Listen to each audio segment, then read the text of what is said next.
योग दर्शन कक्षा में आप सभी का स्वागत है। अपना जो सूत्र चल रहा है वो है 33वां सूत्र, क्षण योगी हाँ ओम प्रणाम। क्षण प्रतियोगी परिणामापरांत निर्ग्राह्य क्रम। तो इससे पहले वाले सब हो गए। तथा कृतार्थानाम परिणाम क्रम समाप्ति गुणानाम, ये अपना सूत्र हो गया था। 32वां हो गया था ना मुकेश जी? हाँ, लगभग स्वामी जी 32वां बता दिया था आपने। अगर उसमें कुछ और छूटा हो तो थोड़ा सा और बता दीजिए। नहीं, वैसे तो सब चीजें उसमें तो है ना, बहुत सारी। पर क्या है, ये है कि परिणाम क्रम की समाप्ति है गुणों की। गुणों में कोई भी परिणाम अब नहीं होगा, सारे परिणाम समाप्त हो गए। जो अव्यक्त धर्म है ना, अव्यक्त धर्म यदि आ गया तो फिर दूसरे धर्म जो है वो नहीं आ पा, अब दूसरे धर्म नहीं आएंगे, सारे अतीत हो गए। तो वही है परिणाम क्रम समाप्ति।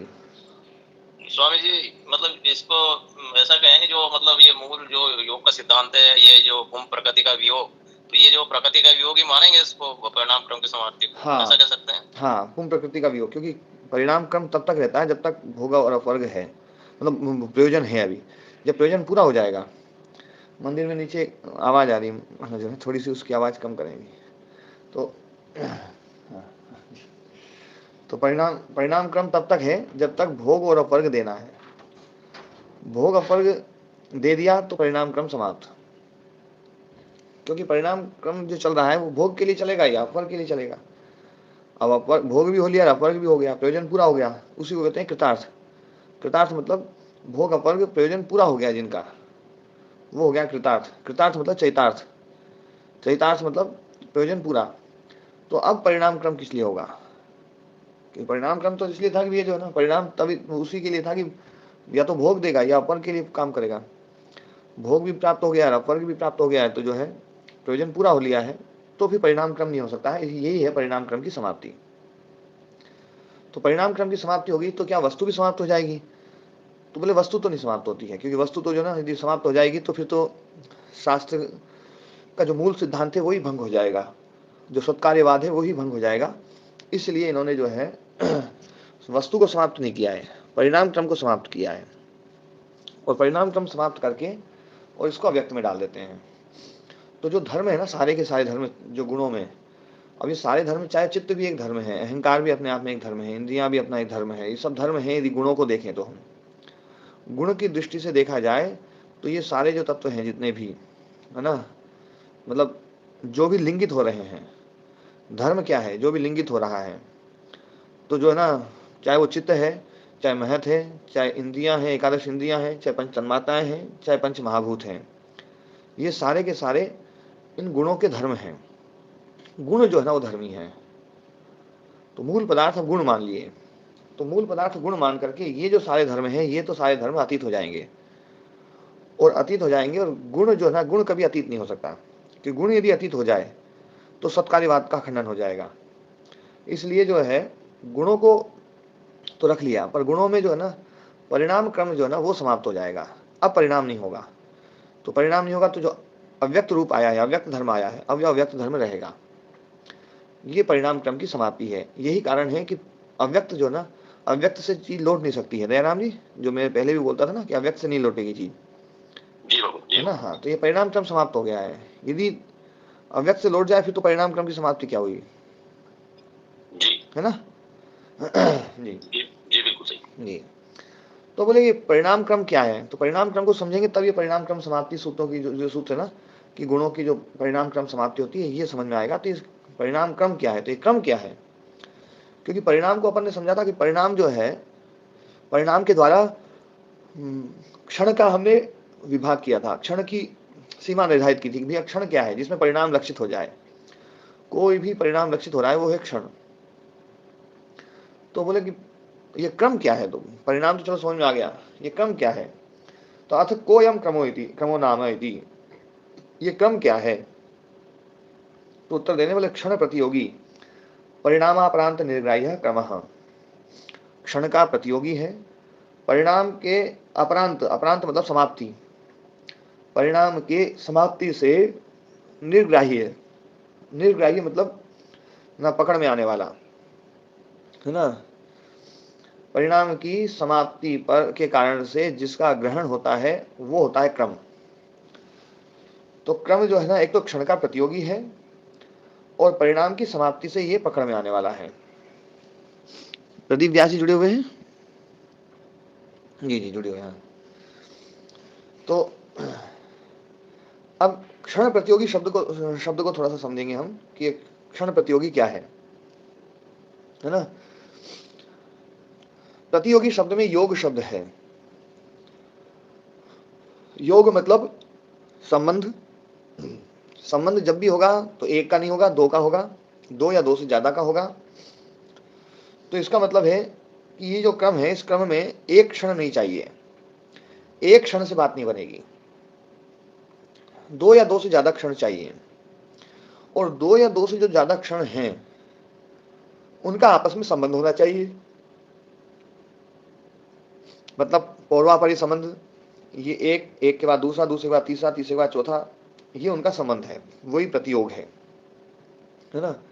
और प्रतियोग जो योग है, योग के प्रति है ना, जो प्रतियोग, योगम योगम प्रति, हर सबका संबंध। और प्रतियोगी, प्रतियोग है मतलब संबंध है जिसका, वो प्रतियोगी संबंधी। तो अब इसमें क्या है, एक क्षण दूसरा, एक क्षण के बाद में दूसरा क्षण आया, तो जो दूसरा क्षण आया तो उस क्षण का पहला वाला जो क्षण है ना वो है प्रतियोगी। क्योंकि संबंध में प्रतियोग है ना, एक योग जहां पर है, संबंध है, वहां कोई प्रतिसंबंधी चाहिए। तो अगला वाला जो क्षण है उसका पहला वाला जो क्षण है ना वो प्रतियोगी है, और बाद वाला जो क्षण है वो अनुयोगी है। बाद वाला क्षण है ना वो अनुयोगी, पहले वाला क्षण प्रतियोगी। और अनुयोगी और प्रतियोगी इन दोनों का है ना जो ना आपस में संबंध, वो है प्रतियोग, वो योग है। और ऐसे योग योग के प्रति वो प्रतियोग, प्रतियोग के वाला प्रतियोगी। तो ऐसा क्षण जो ना प्रतियोगी हो गया। और क्षण है प्रतियोगी जिसका जिस संबंध का या जिस क्रम है ना, जिस क्रम का क्षण है प्रतियोगी जिसका, वो होता है क्रम। मतलब पहला और जो दूसरा, तो पहला और जो दूसरा है, तो दूसरा दूसरा क्यों है, पहले के कारण से। पहला उसका प्रतियोगी है तब वो दूसरा बना। और पहले और दूसरे में भी कोई ना कोई चीज है कि पहला दूसरे का पहला क्यों बना और पहले का दूसरा क्यों बना, तो वो दोनों आपस में संबंध है। क्षण के बाद में क्षण, क्षण के बाद में क्षण, क्षण के बाद में क्षण, एक पौर्वापर्य है। पौर्वापर्य मतलब पूर्व अपरता, पहले वो फिर वो फिर वो फिर वो फिर वो फिर वो, एक एक क्रम से जो ना, ये एक विशेष क्रम है, विशेष क्रम है क्षण का। तो वो जो क्षण का जो विशेष क्रम है उनमें आपस में जो संबंध है वो है योग। और है ना जो है ना प्रतियोग, सब है ना, योगम योगम प्रति, हर संबंध का जो है ना वो प्रतियोग। और उस प्रतियोग वाला जो है वो प्रतियोगी है ना। और क्षण है प्रतियोगी जिसका, ऐसा वो क्रम बन गया। तो क्षण प्रतियोगी है ना क्रम, और परिणाम की समाप्ति के द्वारा ग्रहित होता है। क्रम जो है ना, मतलब क्षणों में भी चाहिए क्षण, क्रम जानना है तो क्षण भी चाहिए। और क्षण, एक क्षण से बात नहीं बनेगी। मतलब क्रम जो है बिना क्रमवान के समझा नहीं जा सकता। क्रम को जानना है तो क्रमवान चाहिए। आप जो ना, आप एक कल्पना करो क्रम की, कि क्रम है तो क्रम है, तो आपको फट से हो जाए कि क्रम किसका क्रम है। क्रमवान के बिना क्रम को समझ सकते हैं? नहीं महाराज जी, नहीं हाँ, समझ सकते। जैसे पुस्तकें रखी हुई हैं, एक क्रम से रखी हुई हैं, एक पुस्तक, दो पुस्तक, तीन पुस्तक, अपन फिर भैया ये इसमें क्रम से जमा ना, क्रम से जमी हुई है। तो क्रम से जमी हुई, तो पुस्तकें जमी हुई है, तो पुस्तकों के साथ के द्वारा आप क्रम को जान लेते हैं। बिना क्रमवान के क्रम को जानना संभव नहीं है। तो क्रमवान हो गया क्षण, और एक क्षण में क्रम नहीं हो सकता, इसलिए दो या दो से ज्यादा जो ना क्षण है, इसलिए दो जब क्षण होंगे तो क्षण प्रतियोगी, प्रतियोगी शब्द आ गया। क्योंकि दो है तो प्रतियोगी अनुयोगी होंगे, तो इसलिए क्षण प्रतियोगी शब्द इसलिए बोलना पड़ा आचार्य को। नहीं तो जो ना इसमें ना जो है कुछ और बोल सकते थे, लेकिन यहाँ पर क्षणों का भी समझना जरूरी है। और क्षण भी एक नहीं, कई सारे क्षण, उनका जो समूह है ना, उसको, उसके बिना हम क्रम को नहीं समझ सकते, इसलिए क्षण प्रतियोगी शब्द कहा और परिणाम अपरांत निर्ग्राह्य कहा। अब इसको व्यास मुनि जी का भाष्य पढ़ेंगे तो चीज स्पष्ट होगी थोड़ी थोड़ी जो है। तो क्षणांतर्य है ना, क्षणानंतर्य आत्मा परिणामस्य अपरांतेन अवसानेन गृह्यते क्रमः। क्षणों का आनंतर्य, आनंतर्य मतलब व्यवधान रहितता, अनंतरता, निरंतर जो ना क्षण चल रहे हैं, वो क्षणों का जो आनंतर्य है, ये क्षणों का आनंतर्य ही स्वरूप है जिसका, वो है क्रम। क्षणों का आनंतर्य मतलब क्षण की व्यवधान रहितता जो चल रही है क्षण में, वो जो है वो स्वरूप वाला है क्रम। एक क्षण, फिर दूसरा क्षण, तीसरा क्षण, चौथा क्षण, पांचवा क्षण, ये क्षण के बाद क्षण, यही आनंतर्य और यही स्वरूप वाला होता है क्रम। क्षणों का आनंतर्य स्वरूप वाला होता है क्रम। और ग्रहित कैसे होता है? परिणामस्य अपरांतेन, परिणाम के अपरांत से, अपरांत मतलब अवसानेन, अवसान से, अवसान मतलब समाप्ति, विरामो अवसानम, विराम से, परिणाम के विराम से ग्रहित होता है क्रम। अब ये कह रहे हैं कि न ही अननुभूत क्रम क्षणा नवस्य पुराणता अवस्थस्य अंते भवति। वस्त्र नया था, बहुत अच्छी प्रकार से संजो करके रखा गया, लेकिन अंते, अंते मतलब चिरेण, जो ना लंबे काल में वो वस्त्र पुराना हो जाता है। अब वस्त्र जो पुराना होता है, तो ये जो पुराना हुआ है कपड़ा, ये क्या है ना, जो क्रमवान जो क्षण हैं, क्रम वाले जो क्षण हैं, जो क्रम वाले क्षण हैं, समय जो चल रहा है, एक एक क्षण बीत रहा है, एक एक क्षण, एक एक क्षण, एक एक घंटा बीत रहा है, एक एक दिन बीत रहा है, मतलब एक एक मिनट बीत रहा है, एक एक घंटा बीत रहा है, एक एक दिन बीत रहा है, एक एक सप्ताह बीत रहा है, एक एक मास बीत रहा है, इनका अनुभव किए बिना क्या कपड़े को पुराना हम समझ सकते हैं? नहीं समझ सकते महाराज जी। हाँ, मतलब जो है ना, वस्त्र भी पुराना है, ये हम पुराना समझ रहे हैं, ये बिना क्षणों का, जो क्रमवान क्षण है। क्षण भी कैसे? क्रमवान क्षण। क्रम क्षण शब्द जो ना, इसको समझ लें, क्रम शब्द जो ना यहाँ पर क्रमवान अर्थ में है। क्रम शब्द क्रमवान अर्थ में है, अर्षादि भी अच प्रत्यय हो गया है, क्रम अस्य स्थिति क्रमवान, है ना, तो क्रमवान अच प्रत्यय हुआ तो क्रम शब्द क्रम अर्थ जैसा जैसा वैसे वैसे दिखेगा। तो क्रमवान क्षण अननुभूत, और वो क्षण कैसे? क्रमवान क्षण और जिनका अनुभव नहीं किया, तो ऐसे है ना, जो ना अननुभूत है क्रमवान क्षण, है ना, जिसके द्वारा ऐसी पुराणता, मतलब पुराना तो है कपड़ा, लेकिन पुराना होने पर भी हमने जो ना क्रमवान क्षणों का अनुभव नहीं किया हुआ है, तो वो पुराणता जो ना वो दिखाई नहीं देगी, वो पुराणता नहीं हो पाएगी। कपड़ा पुराना है ये हम कब देखते हैं? जब हम नया भी देखते हैं और नए को हम, है ना, निरंतर जो है ना एक आप वो करते हैं भैया कि हाँ ये पुराना होता जा रहा, पुराना होता जा रहा, मकान पुराना हो गया है, तो ये है ना क्रमवान क्षण के कारण से पुराना हुआ है। तो उन क्षणों का अनुभव होता है हमें, उसकी हम कल्पना करते हैं, उसको हम जानते हैं, उसको जो ना अच्छे से जान करके तब हम ये पुराना शब्द बोलते हैं, ये पुराना हो गया। तो ये अनुभूत क्रम क्षणा पुराण, क्रम क्षणा पुराणता, एक पुराणता का विशेषण है ना दयाराम जी, कि पुराणता किस प्रकार की है कि जिसमें क्रमवान क्षण अनुभूत नहीं है, ऐसी पुराणता है ना नए वस्त्र की दिखाई नहीं देती है ना चिरकाल में। मतलब जो ना जब तक है ना क्रमवान क्षणों का अनुभव नहीं करेंगे, हमें पुराणता नहीं दिखाई देगी, और क्रमवान क्षणों का अनुभव कर लिया तो पुराणता दिखेगी, और वो पुराणता भी क्रमिक दिखाई देगी। पहले बहुत सूक्ष्मतम पुराना होगा, फिर सूक्ष्मतर पुराना होगा, फिर सूक्ष्म पुराना, बहुत सूक्ष्म, फिर थोड़ा सूक्ष्म, फिर कम सूक्ष्म, फिर थोड़ा स्थूल, फिर स्थूल से भी स्थूल, फिर और ज्यादा स्थूल, मतलब और ज्यादा ना पुराना, और ज्यादा पुराना, फिर और ज्यादा पुराना, ऐसे पुराणता जो ना ये दिखाई देती है। और वो पुराणता की समाप्ति जहां हो जाती है वही है परिणामावसान, या है ना जो शब्द दिया परिणामापरांत, परिणामापरांत मतलब परिणाम की अपरांत हो जाए, समाप्ति हो जाए, उसके द्वारा निर्ग्राह्य क्रम उसके द्वारा पकड़ में आता है कि ये क्रम जो ना पुराना हो गया, तो एक क्रम से होगा है पुराना। तो क्रम को पकड़ने का, क्रम को जानने का तरीका बताया कि क्रम इस प्रकार से पता चलता है। और वो जो क्रम है, वो जो क्रम है, वो क्रम जो है वो गुणों में समाप्त हो जाता है जब कृतार्थता हो जाती है, तो फिर उसमें कोई ना जो है ना मतलब परिणाम नहीं होगा। परिणाम का जो क्रम है ना वो समाप्त हो जाएगा। जैसे हर वस्तु में हम परिणाम का क्रम देख रहे हैं, हर वस्तु में, सब वस्तु में परिणाम क्रम चल रहा है, परिणाम क्रम चल रहा है। यहाँ पर परिणाम क्रम की समाप्ति हो जाएगी जब कृतार्थता हो जाएगी। तो अब ये बता रहे हैं कि महाराज बात समझ नहीं आई। अभी बात समझ में नहीं आई, क्योंकि बात पूरी पढ़ेंगे ना जब अपन, तब समझ में आएगा। अभी एक एक चीज तो अभी समझ में आ रही है। ये तो समझ में आ रहा है कि भैया पुरानापन जो है ना वो क्रम के कारण से होता है जी, ये तो समझ में आ रही है। नए को देखे बगैर पुराना समझ में नहीं आएगा है ना, नया और पुराना, और नए और पुराने को आपस में जोड़ना एक क्रम के द्वारा, क्षण क्षण क्षण क्षण करके, है ना।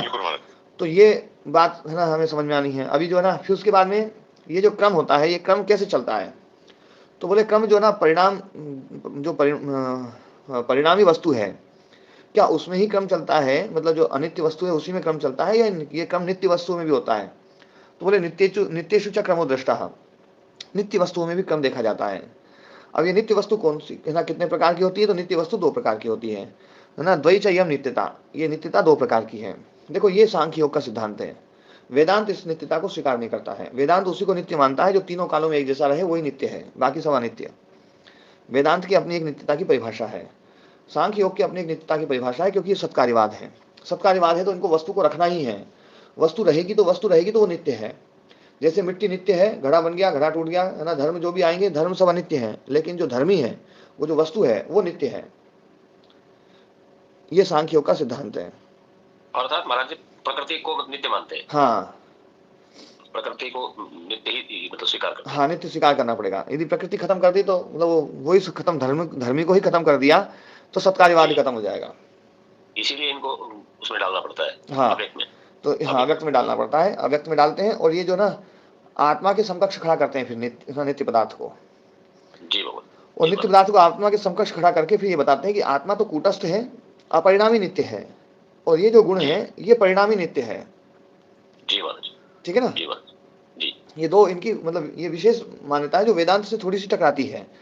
पर वेदांत से टकराती है क्या, वेदांत ने इन सब चीजों को जो ना बहुत अच्छे हम जब समझ लेते हैं ना जिन चीजों को, कि ये बात तो एक ही है, मतलब नाक तो एक ने ऐसे पकड़ रखी है, एक ने घुमा के पकड़ रखी है ना। धर्मों को सभी स्वीकार कर रहे हैं। धर्म अनागत होता है, वर्तमान होता है और अतीत होता है। लक्षण भी इसी प्रकार से, अवस्था भी इसी प्रकार से, धर्म लक्षण अवस्था परिणाम सब स्वीकार कर रहे हैं। और मूल धर्मी जो है, उस मूल धर्मी को इन्होंने अव्यक्त में डाल दिया, उन्होंने जो ना उसको खत्म कर लिया। तो कोई बहुत ज्यादा भेद नहीं है, लेकिन इन्होंने महाराज अव्यक्त में डाल दिया, उन्होंने उसको आत्मा में डाल दिया। हाँ, उन्होंने मतलब आत्मा में डाल दिया। तो आत्मा में डाल करके भैया आत्मा जो है फिर आत्मा परिणामी हो जाएगी, तो बोले आत्मा में डलता नहीं है। ये तो अविद्या के कारण से था, इसलिए खत्म सब, है ना। तो अविद्या, हाँ, अब उनको एक ही तत्व बनाना है। तो एक तत्व होने के कारण से तो बोले ये सारे कहाँ से आए हैं, तो बोले उसी एक तत्व से आए हैं, इसलिए उनको एक तत्व को स्थापित करना पड़ता है ना। हाँ, तो ये बात थोड़ी सी हम समझ लेंगे। प्रक्रिया की मतलब जो ना एक दृष्टिकोण में भेद है, बस दृष्टिकोण का जो भेद है ना, वो दृष्टिकोण हम समझ गए तो फिर दिक्कत नहीं होगी, है ना। हाँ, तो अभी बता रहे हैं द्वैचयम नित्यता। नित्यता 2 प्रकार की है, कूटस्थ नित्यता, परिणामी नित्यता। कूटस्थ नित्यता मतलब जो बिल्कुल एक रस रहे, वो है कूटस्थ, है ना, मतलब जिसमें विकार ही ना हो, कोई विकार ना हो, कोई परिणाम ना हो, क्योंकि वहां धर्म नहीं है फिर कोई, है ना। 1 मिनट। हाँ, अभी बताएं, है ना, 2 प्रकार की नित्यता है, कूटस्थ नित्यता, परिणामी नित्यता। जहाँ कूटस्थ नित्यता मतलब जहाँ कोई परिणाम नहीं है, किसी प्रकार का परिणाम नहीं है, एक रस रहे, वो आत्म तत्व जो ना वो कूटस्थ नित्य है। मतलब जैसा था वैसा वैसे ही आज भी और आगे भी वैसे वैसे ही रहेगा, है ना। और परिणामी नित्यता में जो है निरंतर परिणाम हो रहा है, लेकिन फिर भी नित्य है, धर्म बदलते जा रहे हैं, धर्म बदलते जा रहे हैं। तो परिणामी नित्यता मतलब धर्म परिवर्तन हो रहा है, कूटस्थ नित्यता मतलब एक रस है वो, तो इसलिए उसमें कोई धर्म नहीं माना जाता फिर। महाराज जी तो ऐसा मानना पड़ेगा कि जो नित्य है, जो कूटस्थ नित्य है, उसमें तो कोई धर्म होता ही। हाँ, इसलिए निर्धर्म का कहा गया है, प्रतिसिद्ध वस्तु धर्म कहा है ना, प्रतिसिद्ध वस्तु धर्मा पुरुषः। जो प्रतिसिद्ध वस्तु धर्मा पुरुषः जो कहा गया ना, तो वो इसीलिए कहा है क्योंकि उसमें कोई धर्म नहीं है, और इसलिए विशेषण से अपरामृष्ट है। और सारी चीजें जो है ना, मतलब वहां पर जो मतलब जो कही गई ना, आत्म तत्व को जितनी बार हम समझेंगे, जितनी बार हमको करेंगे, तो ऐसा लगेगा कि हाँ ये बात वहां पर जो कही ना वो इसलिए कही गई है, वहां इसलिए कही गई है ना। हाँ, तो इसलिए उसमें कोई भी धर्म नहीं डाल सकते। ये सारे धर्म जो है ना ये परिणामी वस्तु में होंगे। हाँ जी, पर ये परिणाम नित्यता मतलब जो है त्रिकोणों के लिए बोल रहे हैं अपन। हाँ, त्रिगुणों के लिए। जी। जो इनमें सब में जो सामान्य धर्म है ना, जो सामान्य है वो है ना परिणामी नित्य। जैसे है ना, हम एक सामान्य सी चीज देखते हैं कि है ना, एक एक गाय मरती है, गोद तो नहीं मरता है। गोद तो मरता है क्या? नहीं मरता मतलब। नहीं गुरुदेव। हाँ, गोद तो एक गाय मर गई, गोद तो बोले दूसरे गाय में है। घड़ा टूटता है ना, घटत तो नहीं समाप्त होता है। घट समाप्त हो सकता है, व्यक्ति समाप्त हो जाएगा, जाति समाप्त नहीं होगी। तो जाति को नित्य मानते हैं, वैयाकरण भी मानते हैं, सभी दर्शनकार भी मानते हैं जाति नित्य है ना। तो जाति जो ना नित्य है, आकृति ग्रहणा जाति लिंगा नाम च सर्वभाग सकृत आख्यात निर्ग्राह्य गोत्रम च चरण सह, ये वैयाकरणों का सिद्धांत है। तो वैयाकरण जो ना आकृति को, जाति को नित्य मानते हैं। तो गोत्र जो है ना वो मतलब सब में है। एक गाय मर गई है, गाय मर गई, व्यक्ति मरा है, वो व्यक्ति मरी, जाति नहीं मरा है, जाति तो है ही।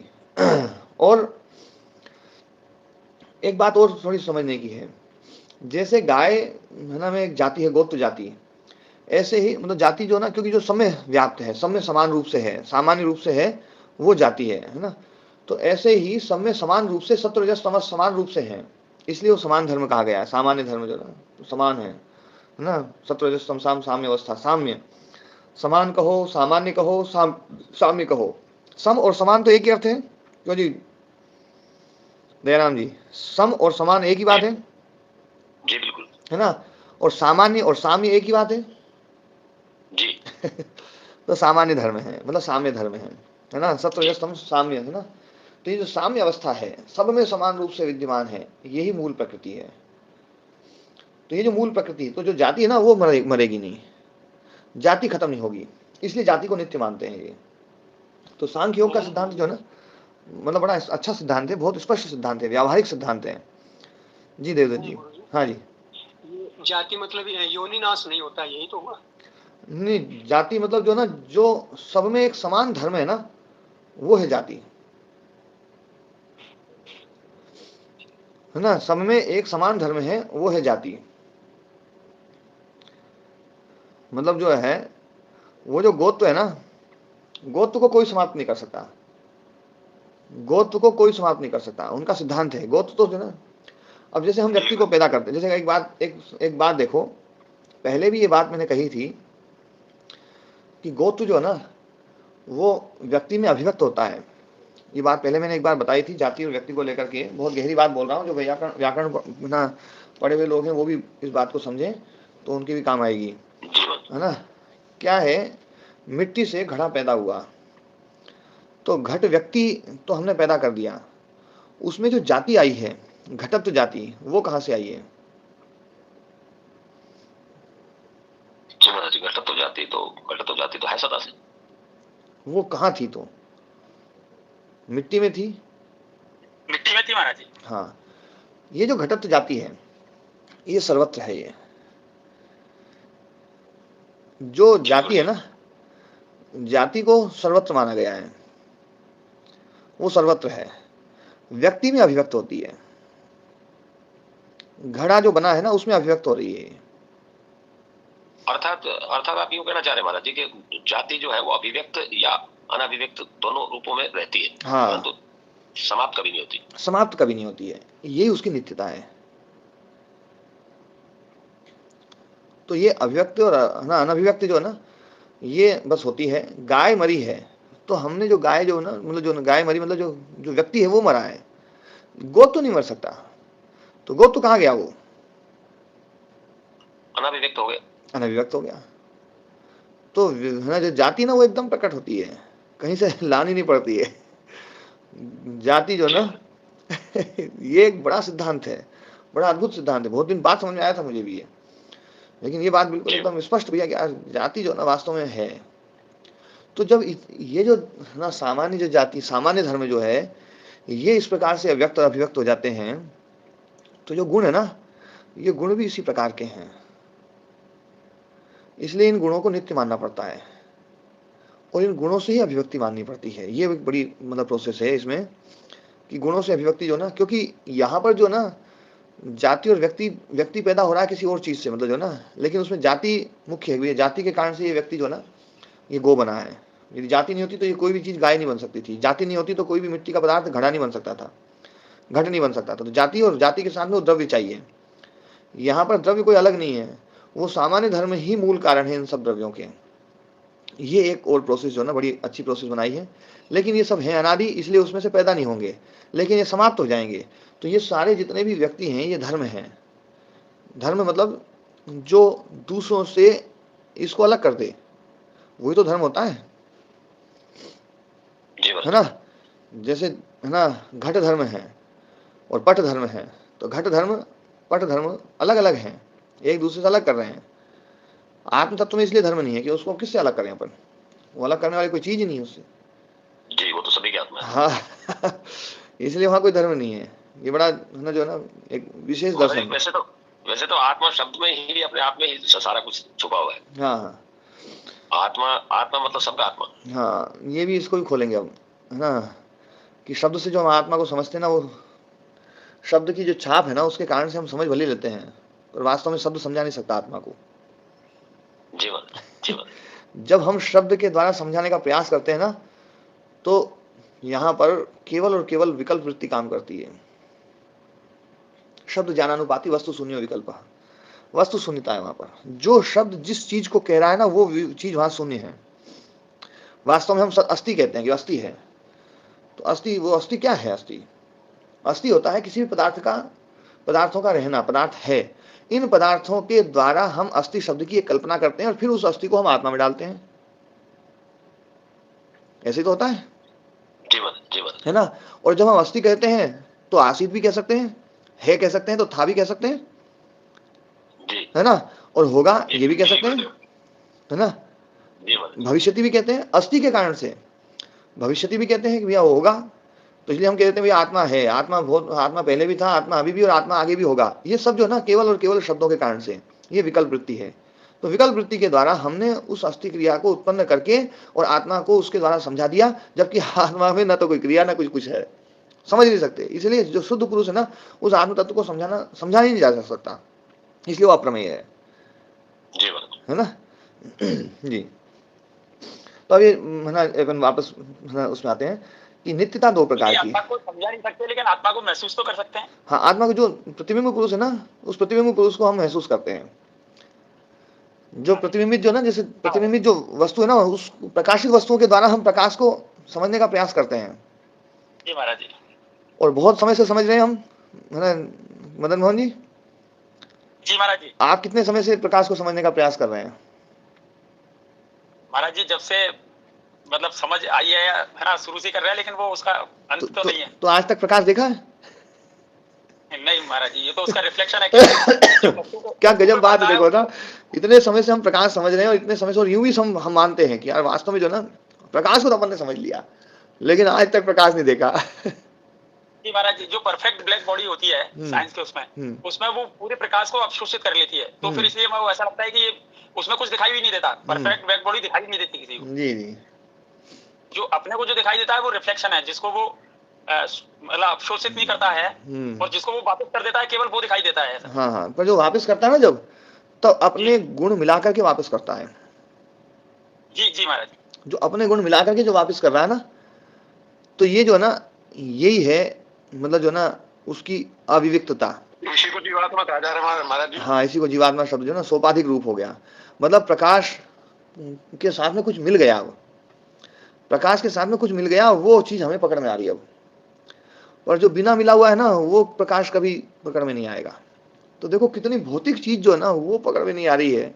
आत्मा तो बहुत ही अलग चीज है, इसलिए आत्मा को जो ना प्रकाश रूप कह करके जो ना कहा गया है। क्योंकि जो चीजें जो है ना, जो चीजें ऐसी हैं जो थोड़ी सी मतलब उसके है ना उस जैसी लगती हैं, उस जैसी तो हो ही नहीं सकती पर लगती हैं, तो उन चीजों से उसको समझाया जाता है ना, कि वो ज्योति रूप है। तमसोमा ज्योतिर्गमय, है ना, तमस से ज्योति की ओर चले। ये संसार तमस रूप है, वो ज्योति रूप है ना।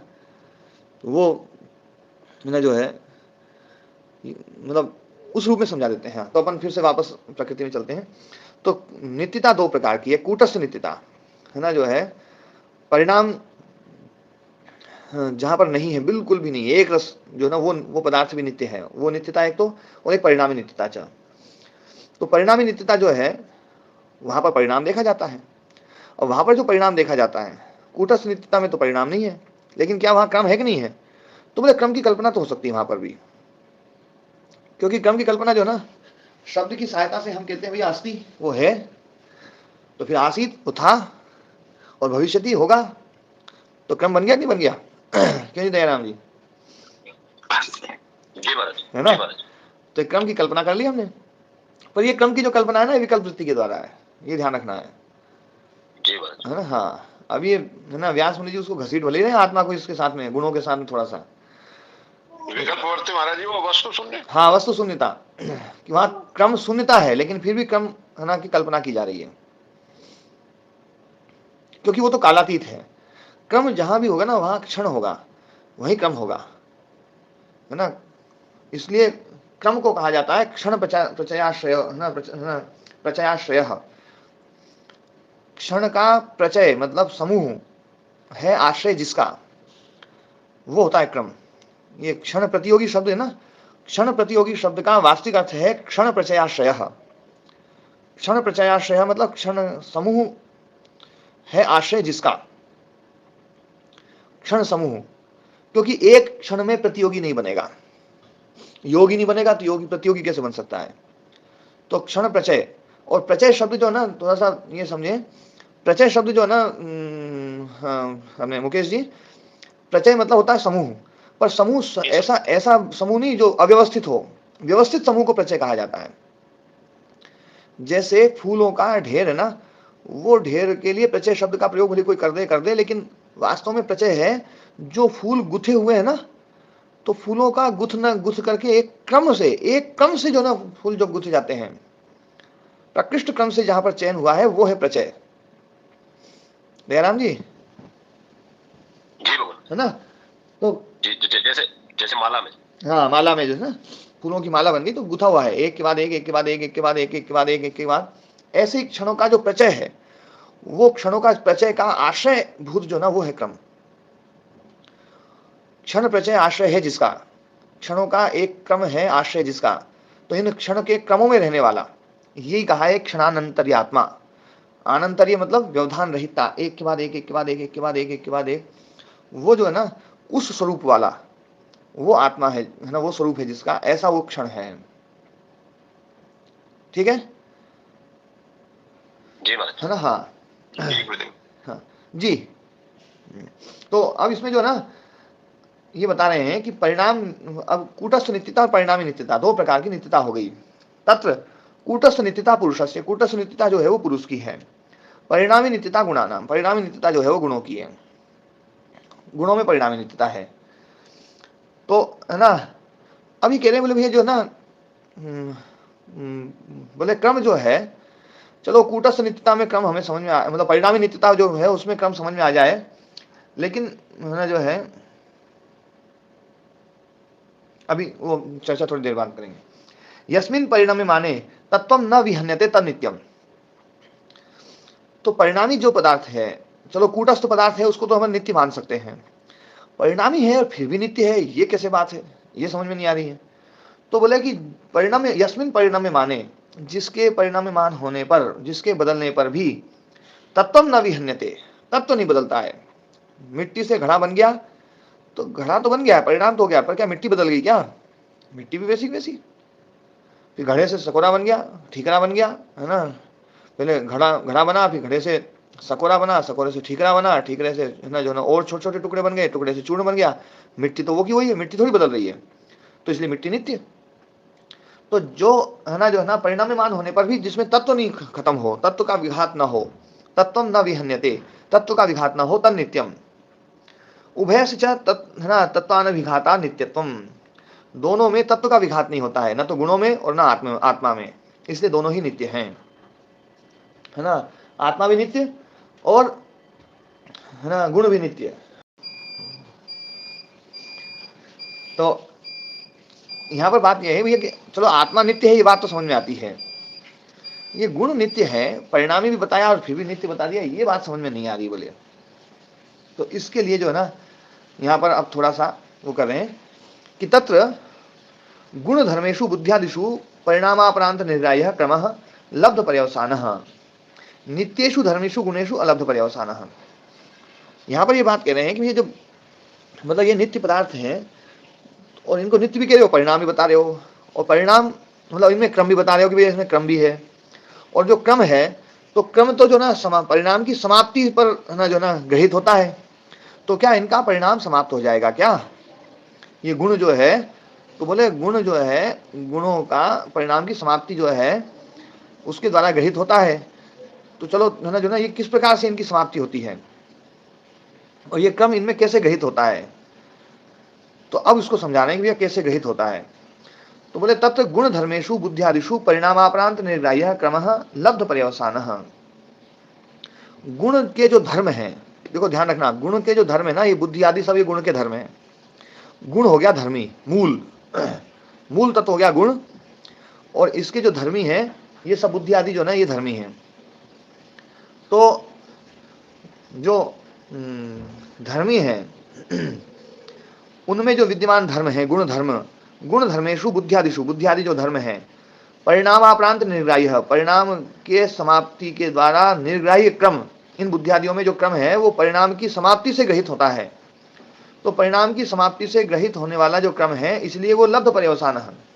लब्ध पर्यवसान मतलब पर्यवसान जिसका समाप्त हो जाता है, पर्यवसान मतलब पर्यवसान हुई, पर्यवसान जिसका प्राप्त हो गया। आपकी आवाज साफ नहीं आई। कृतार्थ समझ सकते हैं। हाँ, जहाँ कृतार्थता हो जाए वो तो बात सही है। अभी ये और अलग बात बता रहे हैं कि परिणाम की समाप्ति। हाँ जी स्वामी जी, धर्मी क्या यहाँ बुद्धि को बता रहे हैं कि नहीं, धर्मी गुण है, धर्मी है गुण जी, और गुणों के जो धर्म है ना वो है बुद्धियादि, बुद्धियादि धर्म है, और वो बुद्धियादि धर्म जिसमें रहते हैं वो गुण ही है, वो गुण है, गुण है धर्मी जो नित्य है। जैसे घट धर्म है, और घट धर्म किसमें है? मिट्टी में, तो मिट्टी हो गया धर्मी और घट धर्म हो गया धर्म, है ना। अब ये घड़ा टूट जाएगा तो मिट्टी बन जाएगा, तो ऐसे ही बुद्धियादि जो है ना वो त्रिगुण हो जाएंगे। तो त्रिगुण हो जाएंगे, क्या क्या आएगा इसमें? बुद्धि है, अहंकार है, मन है, इंद्रियां हैं, पंच महाभूत हैं, स्थूल भूत हैं, ये सभी जो ना ये सभी धर्म रूप हैं गुण के। सभी 23 तत्व भी। हाँ 23 तत्व, 23 तत्वों के फिर आगे और जो सब है वो सभी जो ना धर्म रूप। महाराज हमारी आत्मा को छोड़ के और शेष, हाँ आत्मा को छोड़ करके और गुणों को छोड़ करके बाकी सब जो धर्म है आगे, और ये धर्म जिसमें रहते हैं वो गुण ना, वो है गुण, वो है धर्मी त्रिगुण जो सामान्य धर्म है। तो ये जो बुद्धियादि हैं ये परिणामापरांत निर्ग्राह्य, इन बुद्धियादियों में जो क्रम हमें पता चलता है, क्रम ग्रहित होता है, वो परिणाम की अपरांत है ना, परिणाम के समाप्ति के द्वारा ग्रहित होता है।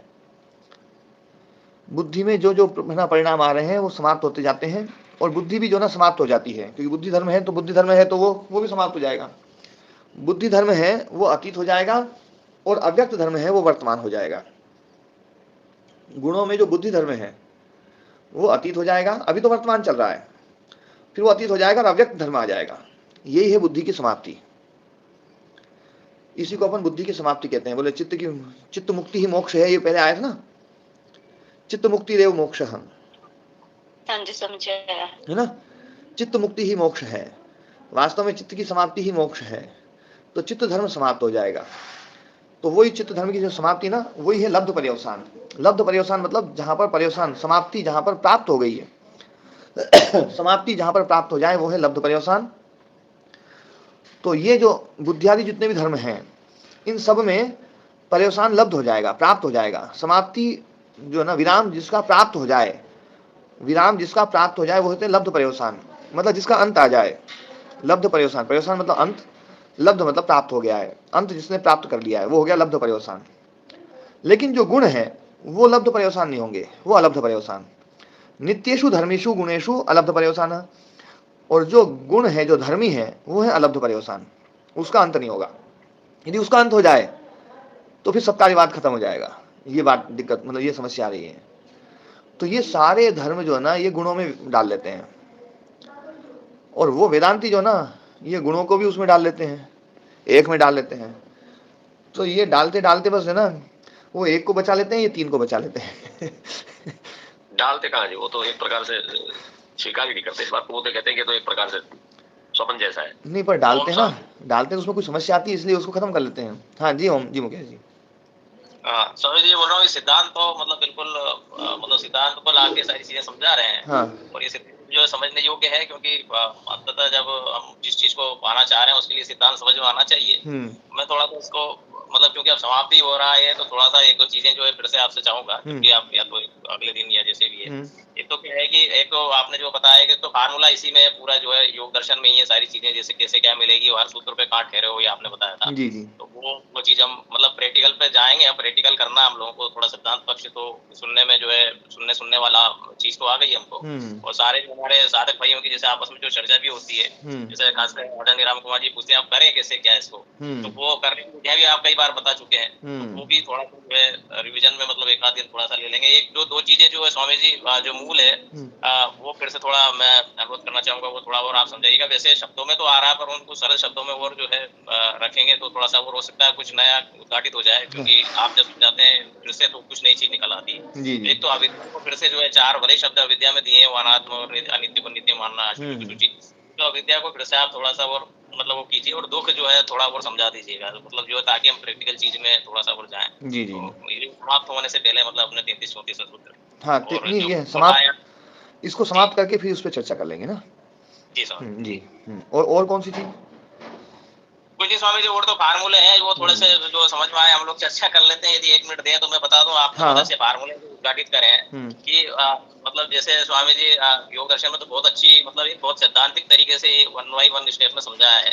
जैसे हमें समाधिपाद में समझ में नहीं आ रहा समाधिपाद पहले क्यों लिख दिया, तो समाधि का स्वरूप नहीं समझेंगे तो फिर आगे की बात समझ में नहीं आएगी, जो साधन पाद जो है। वैसे ही जो अष्टांग योग का जो स्वामी जी समझाया ना और आपने जो रहस्य उद्घाटन किया है वो हमारा मतलब पहली सीढ़ी है। जो मैं तो इसको स्वामी जी से मतलब अष्टांग योग तो महर्षि पतंजलि ने जो लिखा वो तो बहुत ही उत्कृष्ट है, उसमें तो अपन क्या जोड़ के अपनी बुद्धि विवेक लगाएंगे। पर फिर भी स्वामी जी जैसे जब लिखा होगा तो विद्वान चित्त वाले उस जमाने में उस कालखंड में बहुत अच्छे लोग होते होंगे।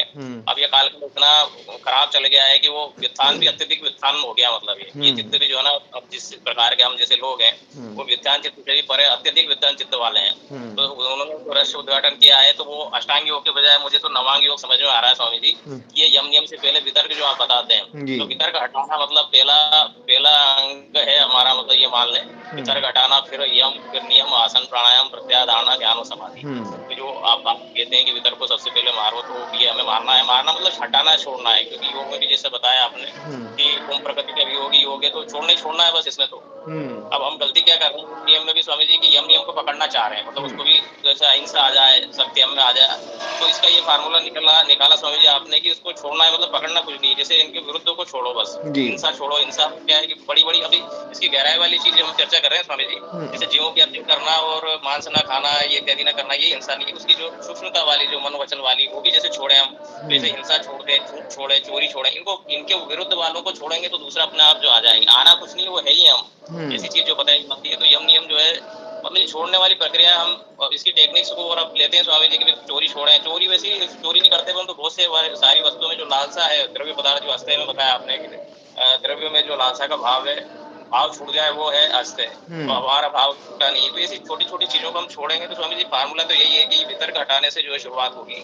और ये 9वां अंग जो है मुझे समझ में आया अत्यधिक वित्तान चित्त वाले का। और आपने हाँ एक और स्वामी जी अगर 1 मिनट और दे तो इसकी थोड़ी सी व्याख्या ऐसा कर दूं मैं, यदि आपकी अनुमति हो। हाँ जी स्वामी जी जैसे आपने बताया बहुत अच्छा है कि जैसे विवेक ख्याति जो है आपने झाड़ू बता दी। तो ये जो है हमारा ये मैं इसका एक मतलब स्वरूप दे रहा हूँ। चित्त एक कमरा है, कमरा जैसे आप बार बार बता ही रहे हैं, चित्त एक कमरा है। इस कमरे में जो है क्लेश, कर्माशय, संस्कार और वृत्तियां रूपी कचरा पड़ा हुआ है। अब इस कचरे को साफ करना है तो वही है जो आपने झाड़ू बताई, पर इसमें जो है 3 झाड़ू जो है स्वामी जी, क्योंकि अब हम साधक जैसे लोग मतलब लोग जो है वैसे एकदम तो वो उसमें विवेक ख्याति की स्थिति में नहीं जाएंगे। तो ये तप, स्वाध्याय और ईश्वर प्रणिधान रूपी जो 3 अलग अलग प्रकार के झाड़ू हैं, इन झाड़ों को चलाना शुरू करें ताकि जो है कचरा मतलब साफ हो, तनु होने लगे हमारे। और इस जो है विवेक ख्याति तो बहुत ऊंची है, झाड़ू से भी बड़ी झाड़ू आजकल की स्वामी जी मान सकते हैं कि ये वैक्यूम क्लीनर है। उसको पूरे कचरों को वहीं से सोख लेगा पूरा, उसमें जो कमरे के अंदर कोई वायु भी में भी जो कचरा वगैरह मिला हो उसको भी सोख लेता है। तो विवेक ख्याति तो वैक्यूम क्लीनर हो गई स्वामी जी। और तब स्वाध्याय ईश्वर प्रणिधान ये झाड़ू है 3 प्रकार के, इनको हमें सफाई में लगाना है। और इसके पहले ये चीजें योग में आती है स्वामी जी की, जो इस कमरे में जो हमारा एक कमरा है शरीर की जैसे दीवारें होती है, मतलब कमरे की दीवारें ऐसी हमारे जो भौतिक शरीर है, इसमें जो ये आपने मतलब योग शास्त्र में बताया विघ्न, ये व्याधि, स्त्यान, संशय, प्रमाद, आलस्य आदि और दुर्मनस्य, ये सब जो है ऐसे जैसे इस कमरे में जैसे टूटी फूटी पर्सी लगी हो, इसी कमरे में टूटी फूटी पर्सी, टूटी खिड़कियां हो, टूटे दरवाजे हो, खोखली दीवारें हो, जिसमें से जो है कुछ जीव जंतु जैसे गंदगी फैला देते निकाल के, तो सीलन हो, ये इस टाइप की जो हमारे अंदर बैठी हुई हम टूटी फूटी कुर्सी, टूटी खिड़की, दरवाजे वगैरह ये बंद कर लें, सीलन विलन बिठाएं, मतलब ये विघ्न और जो है हमारे ये जो विक्षेप सब हुआ है ये भी हटने लगेंगे, तब जो है फिर ये कचरे की सफाई होगी स्वामी जी। एक थोड़ा निष्कर्ष ऐसा निकाला था जी बहुत अच्छा जो है ना, ये बातें चर्चा जो है ना, ये प्रारंभ से ही चर्चा मैंने करी थी, ये सब चीजें जो है ना कि हमें हटाना है। योग शब्द यहाँ जोड़ने अर्थ में नहीं है, योग शब्द यहाँ हटाने अर्थ में है। योग दर्शन शब्द वास्तव में जो है ना जोड़ने अर्थ में नहीं है, और ये तो वियोग अर्थ में है। एक मिनट, तो जो अपनी चर्चा चल रही थी छोड़ने वाली, इस योग दर्शन में योग शब्द छोड़ने अर्थ में है, पकड़ने अर्थ में नहीं है, जोड़ने अर्थ में नहीं है। योग दर्शन में योग शब्द छोड़ने अर्थ में ही है, और इसीलिए कई बार महर्षि पतंजलि ऋषि के ऊपर कुछ लोग आक्षेप करते हैं कि जो है महर्षि पतंजलि ऋषि बड़े है ना गजब के हैं, तो योग शब्द को जो जोड़ने वाला है उसको वियोग अर्थ में ले लिया है ना। योग मतलब वास्तव में वियोग, वृत्ति निरोध, निरोध मतलब छोड़ना है ना। अच्छा, और मुकेश जी इसमें क्या है, जैसे आपने अष्टांग योग कहा ना, नवांग योग जो है ना, तो मतलब आप उस 9वें ऊपर ज्यादा जोर देने के लिए कह रहे हैं, पर वास्तव में क्या है, वो 8वीं ही वैसे वैसी है, मतलब वितर्कों का छोड़ना ही वास्तव में है ना अष्टांग है। मतलब जैसे हम अहिंसा को छोड़ देते, हिंसा हो गई है ना, अहिंसा को छोड़ देते अहिंसा हो गई, तो हिंसा छूटी, अहिंसा सिद्ध है ना। तो एक एक जो आपने बताया ना वो सब छूटती जाएगी, ये चीज अपने आप सिद्ध होती जाएगी। तो प्रोसेस तो वही है, कमरे की सफाई करनी है बस। तो कचरा है, कचरा हटाया और ना तो सफाई अपने आप, यूं नहीं है कि कचरा हटाया अब उसके बाद में सफाई। कचरा हटाना और साफ होना दोनों एक ही चीज है, अलग अलग नहीं है। कचरे का हटना और साफ होना ये एक ही चीज है। तो इसलिए वितर्कों का हटना या है ना यम नियम का को साधना, ये दोनों एक ही बात है। पर लोग जो ना यम नियमों को साधने की बात ज्यादा करते हैं, वितर्कों को हटाने की बात नहीं करते हैं। मतलब सफाई तो करते हैं और कचरा नहीं हटाते हैं। तो कचरा नहीं हटाएंगे तो सफाई होगी नहीं, इसलिए उनका प्रयास जो ना व्यर्थ जाता है। इस पर और चर्चा फिर कल करेंगे, आज समय काफी हो गया, आज इतना ही है। ओम प्रणाम, सभी को नमस्ते।